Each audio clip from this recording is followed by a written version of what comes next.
Now it is my real pleasure to introduce to you Rebecca Rumbul from, she's a head of research at MySociety. MySociety is, I like to call this way, it's our sister organization in UK, but also we do cooperate under Code for All network, and the MySociety is a kind of pioneer of an open data movement. And I want to talk with Rebecca on the open data. And this is something that came up also in discussions we had today during the democracy update, but I think most of the speakers were telling about open data, freedom of information, public procurement in the context of transparency of the process.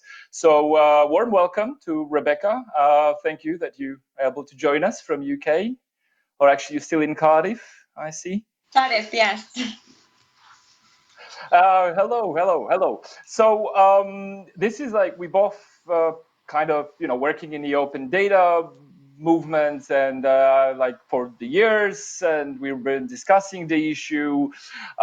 So just to give a bit of the context, the thing is that my perspective is that at some point we lost the momentum for opening data in a such like everyone wanted to hear about the use cases, and just like the topic was not hot as much. But now, at least this is my perspective, we're coming back to the discussion on the data. So the debate around open data is again on the plate, and but on the other hand, we are facing, and this is also what we have heard during the previous sessions, we have serious restrictions on freedom of information. We also have an increase on disinformation, which is contrary to open data as such, of course, because while talking about open data, we mean credible evidence-based data, but let's say optimistic in a way, because I think a lot of us are following the data of on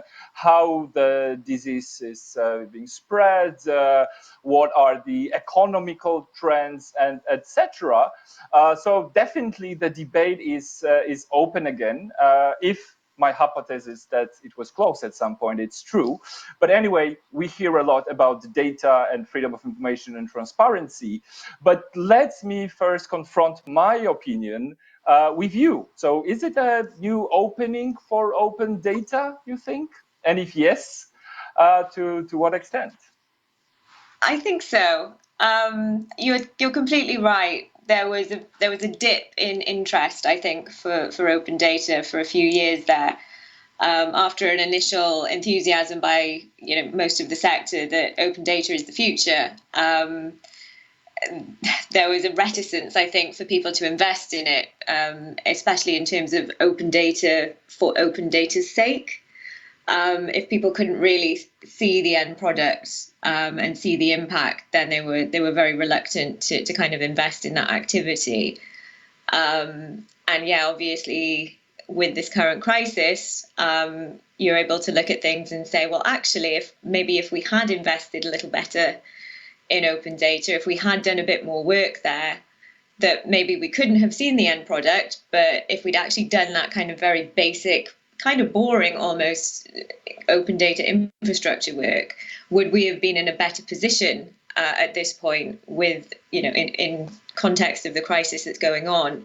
Would we have been in a better position to respond to it, not only in terms of, scientific modeling and the medical aspects, but as you referred to, in terms of the open governance and transparency and accountability aspects as well. So yeah, I definitely think there's a renewed interest, a reinvigorated enthusiasm for open data at the moment, and I think it's probably our job as a community to try and positively channel that to good things. Okay, so how we can positively channel that to the good things then? I mean, what's the biggest challenge for this?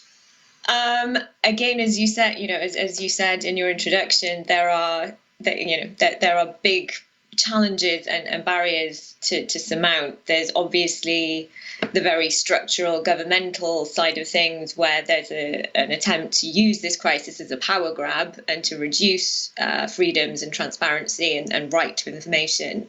And there's also the kind of darker, more kind of intangible disinformation side of things. And as civic technologists and related organizations and enthusiasts worldwide, we've all got sort of niche specialisms that we can use to try and address those issues in various ways. But I think pulling together in terms of encouraging nations to commit to positive goals around data sharing, around developing open data, around access to information, these are still very important. And I think the Open Government Partnership has been very, very good at very quickly moving in this direction and creating a kind of framework to talk about COVID and to suggest ways forward where open data, transparency can contribute to rebuilding and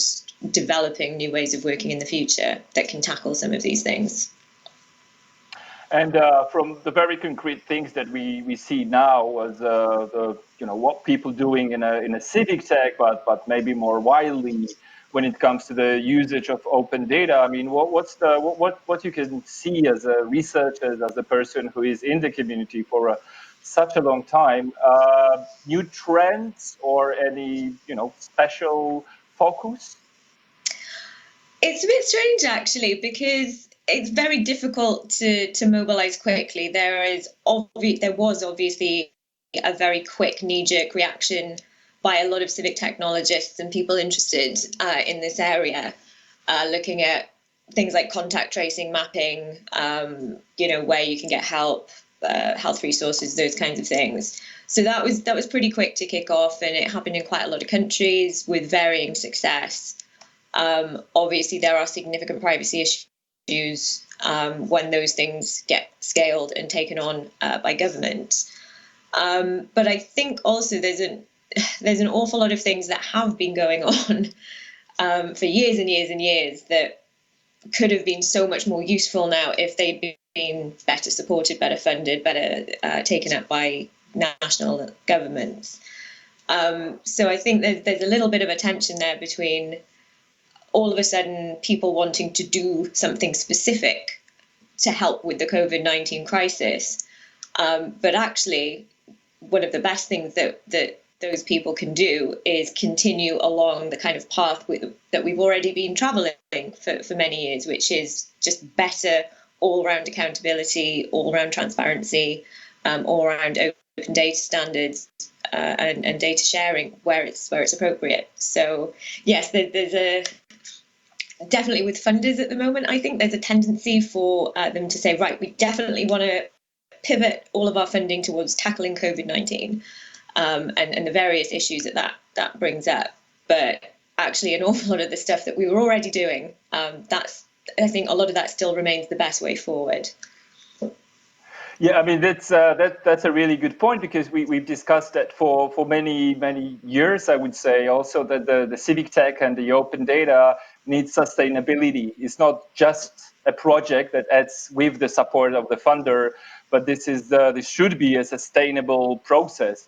And so do you feel that whatever we have now and this new opening, is it also an eye-opening thing for funders and other people in the community to concentrate more on the sustainability and the, acceptance that the process of opening data is not a short but a long-term one? Absolutely. I think open data, investing in that that's investing in infrastructure at the end of the day. Just like it's an infrastructure like electricity or other general utilities. You need open data if you want things to be seamless, if you want government to be accountable, and if you want things to run well without having to have an awful lot of people do an awful lot of physical admin. One of the things that's been highlighted by the current crisis is the arcane and incredibly slow procurement processes that are hampering governments and public organizations around the world. They are losing out, or they have been losing out, many of them, on buying in the equipment they need because their procurement processes are so cumbersome. And they, there are instances we've heard of where governments haven't been able to procure from their normal suppliers because they're either not operating or they don't have the right stuff. So then they're having to go to new suppliers that they don't know, that they don't have any information on, really. They just have to trust that these people are good to do business with, and they can, give them money in exchange. They will get legitimate goods, like personal protective equipment. And in some cases, this has gone very wrong. Just as an example, having really, really good company data, data on, prior transactions, data on beneficial ownership of these companies, would be far, far easier. It would make it far, far easier for public sector procurers to have confidence in being able to get things quickly. Building that on open data would be an ideal solution. It could have saved a lot of time. And it would be much better for people all around in those countries to be able to have quick procurement processes delivering on what they needed. That's just one of the examples of what investing in open data can do. That would have helped in this current crisis. And hopefully those kinds of examples that are coming out, these examples of governments that haven't really been able to move quickly enough because they don't have the right data to hand, hopefully these will encourage those people to invest in open data and invest in building the kind of IT infrastructure that they need to respond more quickly to these kinds of things in future.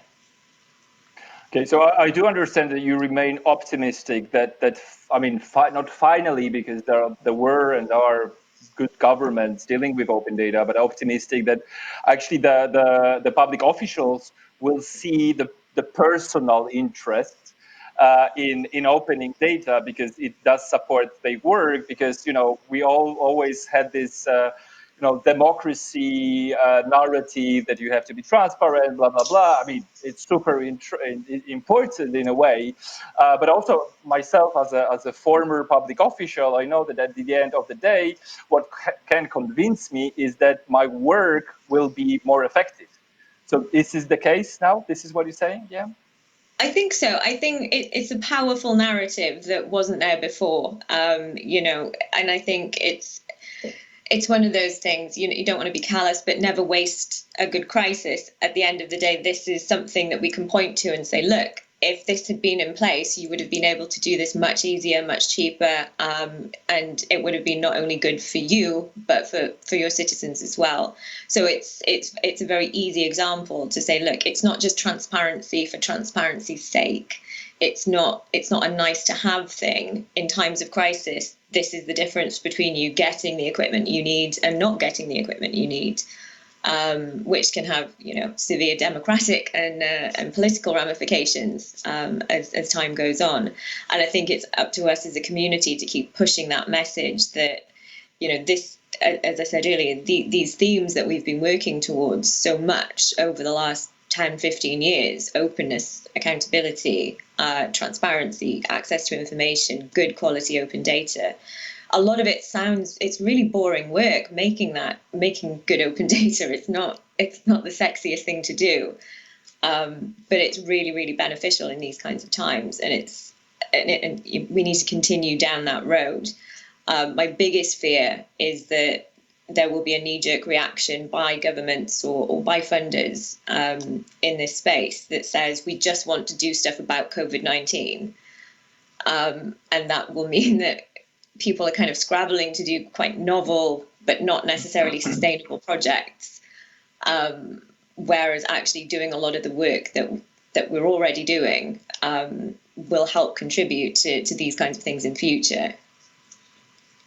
Yeah, I mean that's a really good point. I mean, this is also my perspective as a board member of the ePaństwo Foundation, and also trying to dig in this bucket with money a bit. That like most of the things now are like for COVID. So of course there is this self-reflection. I mean, how can we use the opportunity, because we have to use opportunities to make our work sustainable, but also how to find a place to build this infrastructure, to develop, etc.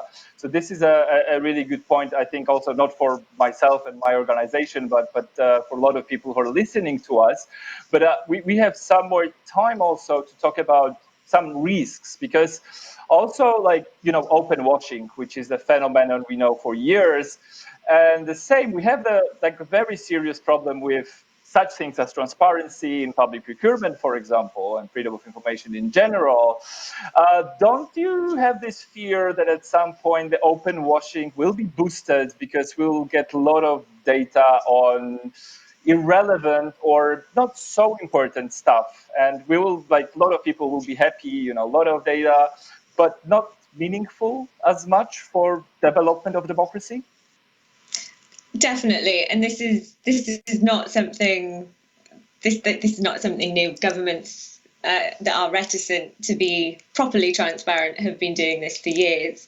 It's a form of opaque transparency where they essentially kind of just give you far too much to be able to make any meaning out of it. This is especially difficult if it's not proper open data formats. I've heard of many cases of freedom of information requests being fulfilled, but to the extent that it's impossible for any person to actually go through all the documents provided, especially if they're in PDF format or they're scans or scans of scans. So yeah, there is opportunity for governments to be a bit naughty if they are really reluctant to be properly transparent. But again, this is something that the community is aware of, and that I think we're very good at calling out.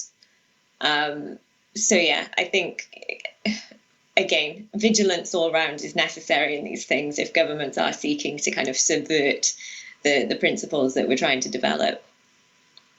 Oh yeah, that's I mean, sustainability again. I mean, do what we done so far, and in terms of disinformation, I mean, this is like, should we as an open data civic tech community should deal with that? I mean, this is something also that at some point my experience is making us a bad advertisement in a sense, because the people are more data also means more disinformation. Like, what should be our response? I think that's up to every individual group. I mean, it's a nightmare. The whole subject of disinformation. I mean, how do you even start to tackle it when, for instance, the heads of state, the legitimate democratically elected heads of state, are sometimes, forwarding disinformation? It's very, very difficult to be a small civic tech organization addressing those things, because you're going up against not only some of the darker sources of disinformation, but you're going up against information that's being legitimately broadcast from state sources. I think fact checking is very, very important, but I think any civic tech organization even thinking about getting into the realms of tackling disinformation has to be very, very realistic of the scope of the issue and what they can meaningfully do about it. Is that a job for civic tech, or is that actually a job for a better resourced sector, or a better, I don't know, it might be better for the journalism sector to be doing that rather than the civic tech sector, who, we are all pretty small, we're not all very well funded. So yeah, it's such a huge problem that I think unless you've got a really, really good new idea, I don't know how that one works. Mm-hmm. Yeah, I mean that's also the problem with new ideas at some point, and I think this is something what civic tech movement actually did quite well. That we had this whole discussion about scaling good projects, etc., and we also during the speeches of our speakers. Today we heard about some good project that we should scale, and this is again the reflection also on funders at some point, that they like new projects, not necessarily financing those who are already in the place. So what would be in this last seconds we have for this conversation? We'll have a Q&A, so that's a time for you guys there on Zoom to provide us with some good questions. What would be your recommendation in terms of supporting the civic tech community broader than only open data in next month, years maybe? I think it's important to say that while new projects should always have the opportunity to be funded, if you don't continue to support the core activities of the civic tech organizations already there, that they will close, they will cease to operate, or they will have to pivot towards other things that they can get funding for. So you lose an awful lot of expertise. This is not a big sector really comparatively, and there is only so much knowledge that you can keep within the sector, certainly if you can't pay people to do the work that's there. So while new projects are always they always have merit, there is significant merit in supporting organizations that have that kind of experience, the historic knowledge to know what hasn't worked before, as well as what might work in the future. I think we have a kind of collective memory in the sector that I think if there wasn't continued support, would quite quickly dissipate, and that would be awful for civic tech, because it would mean that there's no kind of historical knowledge to inform how things go forward. Okay, that's thank you so much for this small chat. Hopefully also to see each other at TICTEC next year, and well done also. I forgot to say that the one you did online, it was also a motivation and inspiration for us. And Anna, do we have any questions? So we actually have a question to both of you about hope. So do you have any specific examples that you liked from the recent response to the crisis that were using open data, maybe more locally, that you could see, for instance, for the UK or here, like to Poland?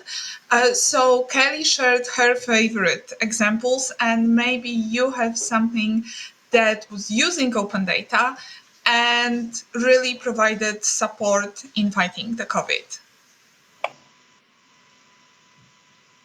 Go on, Rebecca. Go on. Yeah, so there's quite a few different projects and initiatives that we've noticed going on around this that are really positive. I'd say one of there's a particular development agency that, off the back of this COVID crisis, has decided to invest quite a little bit more in certain civic tech groups in Myanmar.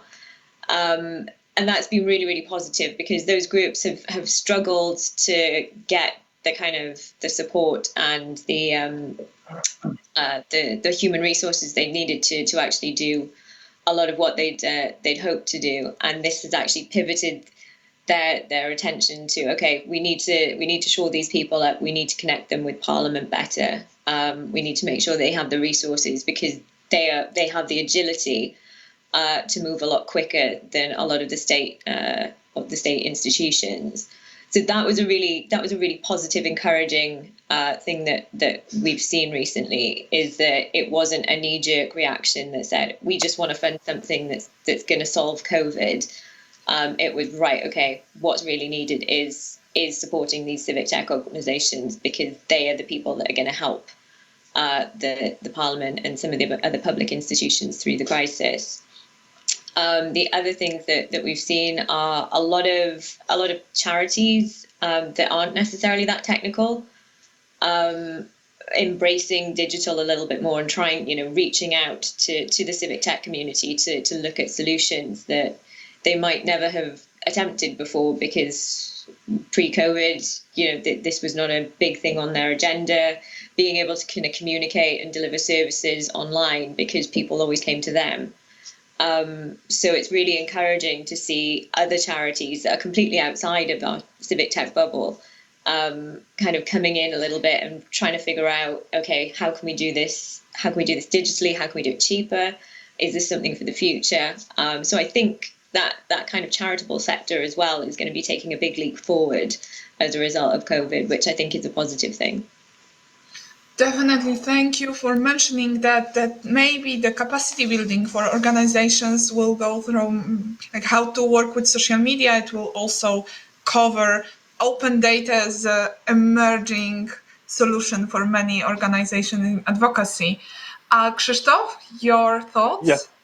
Okay, I have one thought, very short, because we have to go back to the another break to join this session. But I think also this is not maybe the civic tech as such example, but the good open data example and the proof that open data can save lives.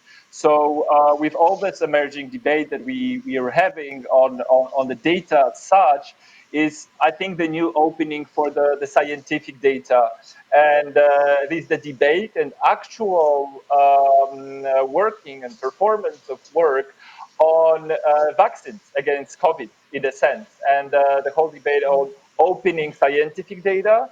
And I also see the debates within the European Commission and European Union institution as such, that the open data strategy that was introduced, or the data strategy which was introduced or shown to us in February, will be revised to open more data and to concentrate on the exchange of the data between the countries. So this is a great example of the open data and the data that can save lives, and also the international solidarity, and that the mean for this international solidarity is just to release the data and combine them with the people in other countries. So also I think it's something that we see in a performance of the civic tech community worldwide, especially Code for All network and other international communities of open data / civic tech people.